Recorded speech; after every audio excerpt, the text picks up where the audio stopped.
Food production and distribution across the United States are quietly transforming in deep and far-reaching ways. Evidence points to rising strain in agricultural regions, unprecedented demand at food assistance centers, and persistent increases in everyday grocery prices. Supply networks remain shaky, and shelves at major retailers are stocked more lightly than in past years.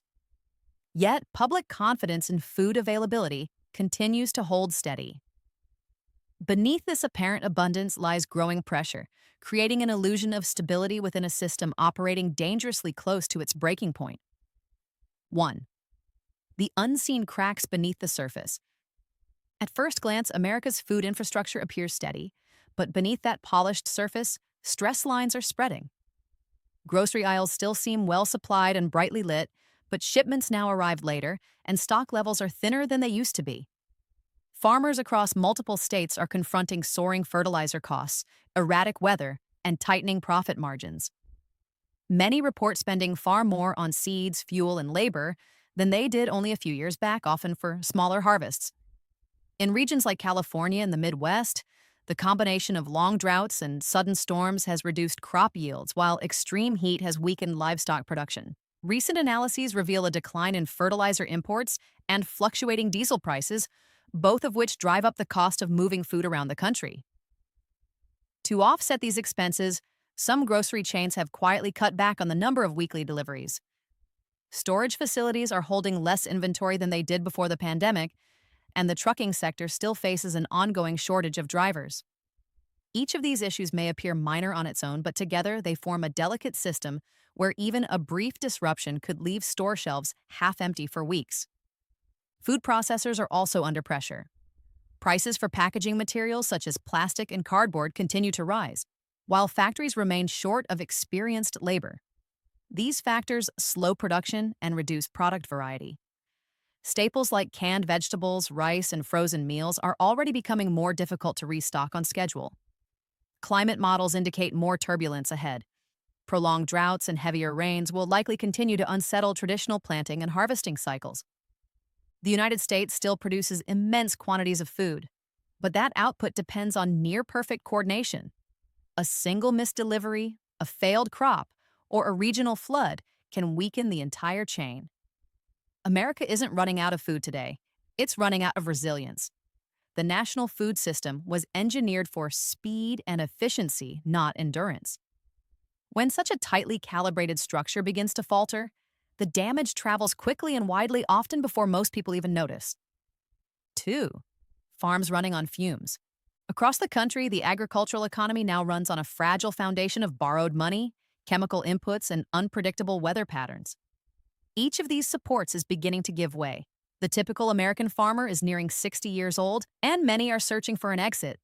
Younger generations, wary of the financial and environmental risks, hesitate to take over. The numbers no longer make sense. Costs for fertilizer, seed, and diesel have outpaced the selling price of crops. To stay afloat, many farmers depend on short-term credit just to get through planting season, hoping the harvest will cover the debt later. But increasingly, it doesn't. Data shows farm debt climbing again, reaching some of the highest levels since the 1980s. Crop insurance programs struggle to keep pace with intensifying weather extremes. Late frost across the Midwest, record heat waves in Texas, and recurrent flooding in California have destroyed fields and erased entire harvests. In response, some farmers are switching to faster-growing or less water-dependent crops, while others are scaling back planting altogether because they can't afford the necessary inputs. This year, several states have seen an uptick in farmland sales, with older farmers cashing out and large corporations buying up acreage for industrial-scale production.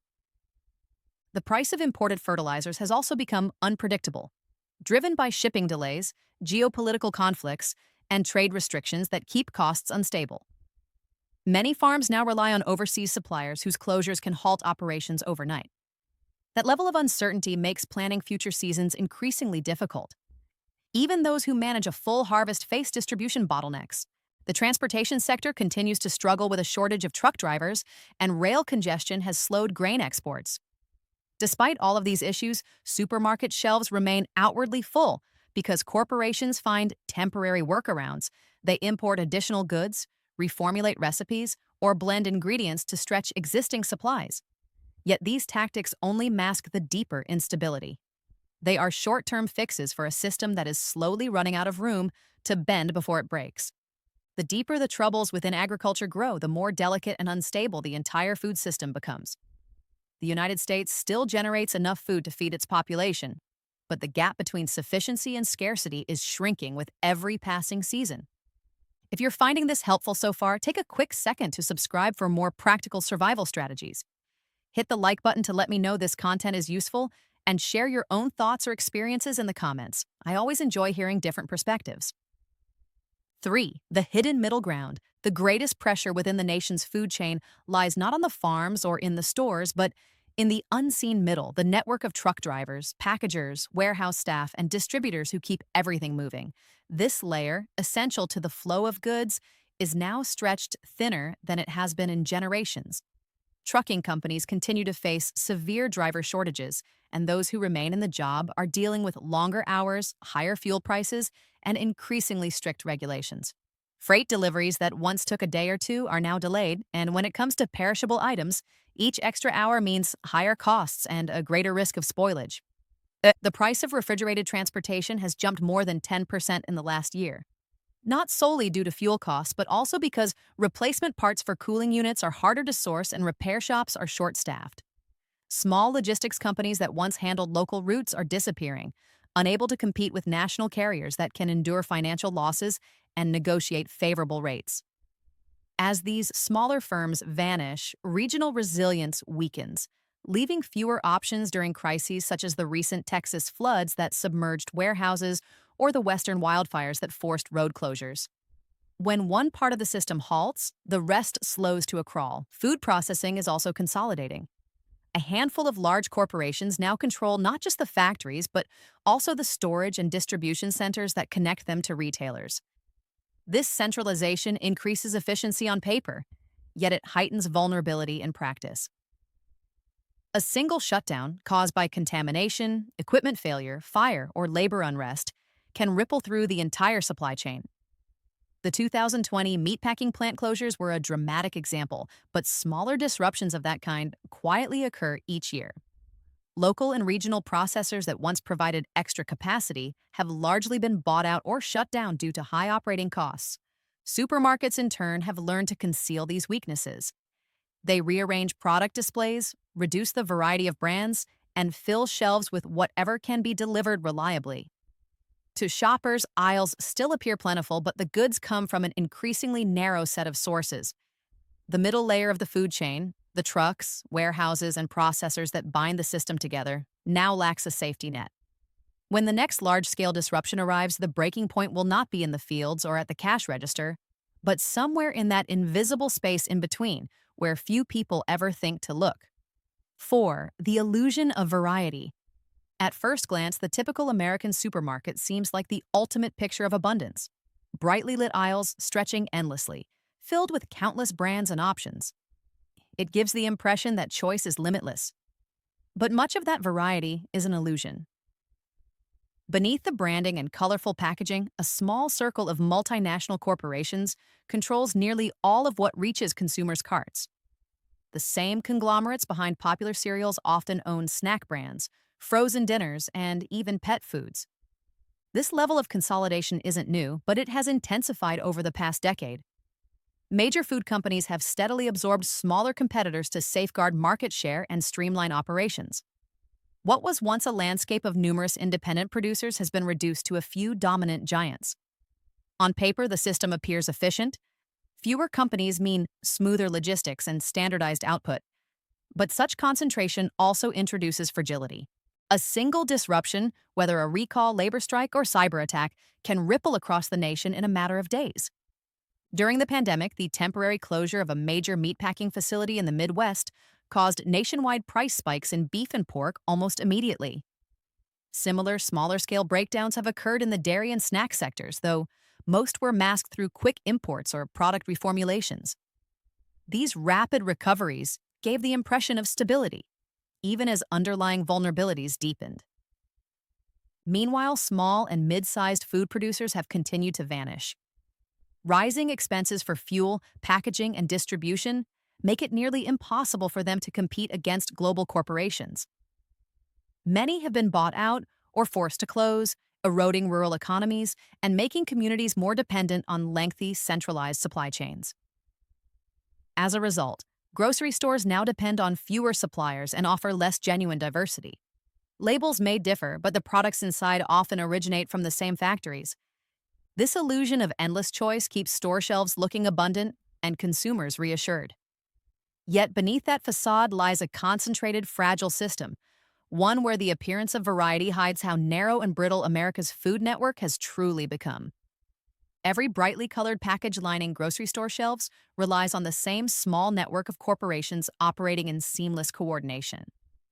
When even one part of that system falters, the illusion of variety disappears quickly, revealing how fragile that abundance truly is. 5. When prices become the new form of scarcity.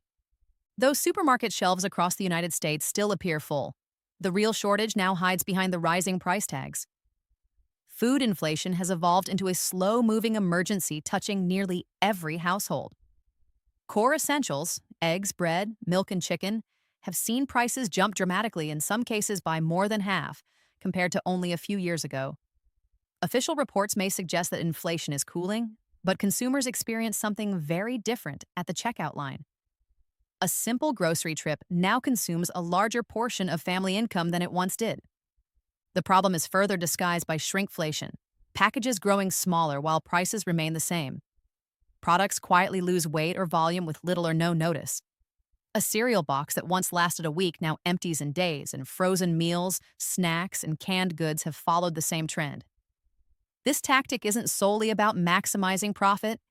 It's how producers absorb the mounting costs of ingredients, energy, and packaging without shocking consumers with higher price tags. Still, the outcome for shoppers is identical, paying more and receiving less. Low-income families suffer the most.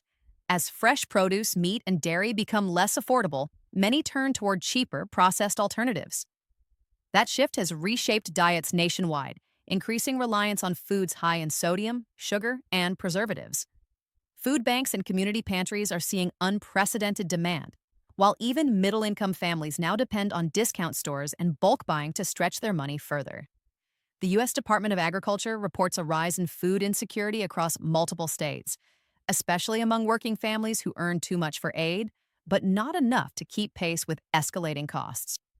Meanwhile, those producing the food are also struggling.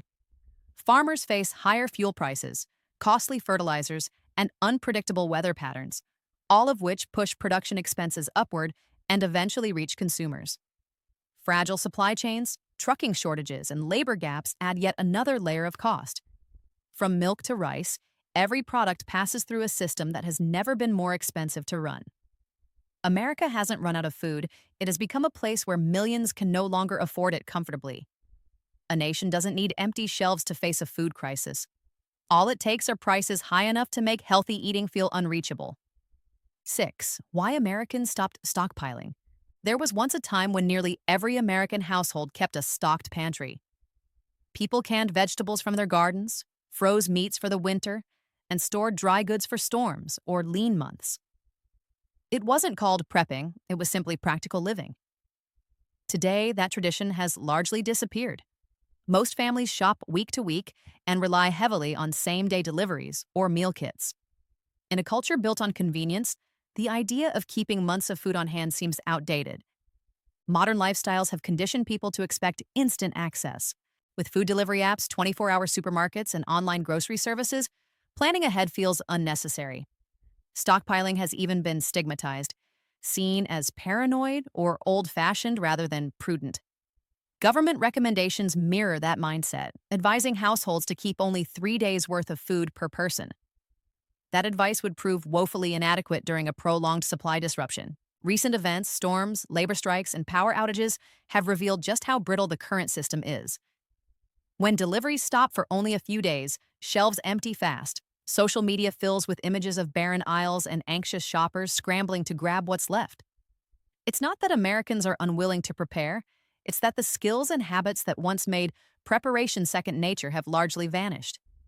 Generations that knew how to preserve, store, and grow food have been replaced by ones dependent on convenience stores and prepackaged meals. Economic realities compound the issue. High rent, smaller living spaces, and tight budgets make it hard for many urban families to stock up, even if they wanted to. Corporations also profit from this dependency. The just-in-time inventory model keeps goods moving and profits consistent but leaves no buffer for crisis. When transport or production slows, the effects reach consumers' homes almost immediately. The decline in household stockpiling isn't rooted in laziness. It's the product of long-term conditioning, a byproduct of a system that values convenience over resilience. People have come to believe that the system will always function, no matter what happens. Yet each new disruption reveals just how fragile that promise truly is.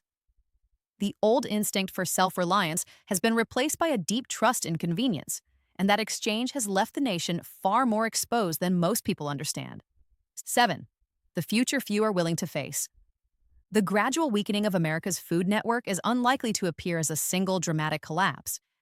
Instead, it's unfolding slowly, hidden within everyday adjustments that the public has learned to overlook. Prices inch upward month after month. Packages quietly shrink. Store shelves that once offered 10 brands now display only 3. It's not sudden enough to trigger alarm, but it's steady enough to reshape daily life. Across many states, food banks are already struggling to meet record demand, warning that donations are no longer keeping up with need. At the same time, grocery chains are quietly scaling back inventories depending on fewer suppliers and longer delivery routes. Outwardly, the system still looks stable, but the buffer for mistakes has nearly vanished. Farmers remain under immense pressure. Increasingly, they are selling land to developers because the economics of farming no longer add up. The average American farmer is older than ever, and fewer young people are willing to step in. Those who remain face climbing debt, volatile weather, and growing reliance on global supplies of fuel and fertilizer. It's a tightening loop, each problem feeding into the next. When one link in the system weakens, the rest must absorb the shock. So far, the chain has held, but only barely. America isn't running out of food. It's losing its equilibrium. Once production, transportation, labor, and consumption worked in balance. Now every part of that cycle operates at full strain. When storms close highways, when energy prices surge, or when credit becomes harder to access, the impact reaches grocery shelves within weeks. Shoppers see stocked aisles and assume stability, unaware of how close the system runs to the edge. The danger of this slow breakdown lies in its normality. As long as food remains visible and available, few will feel the need to prepare. People will scroll through headlines, complain about rising prices, and wait for the next shipment to arrive, as it always has. But complex systems rarely fail all at once. They erode quietly before collapsing completely. The warning signs are already in plain view. Farmers under financial strain, food banks overwhelmed, and corporate power consolidating into fewer hands. The question is no longer whether the cracks exist, but how long the nation can continue pretending they don't.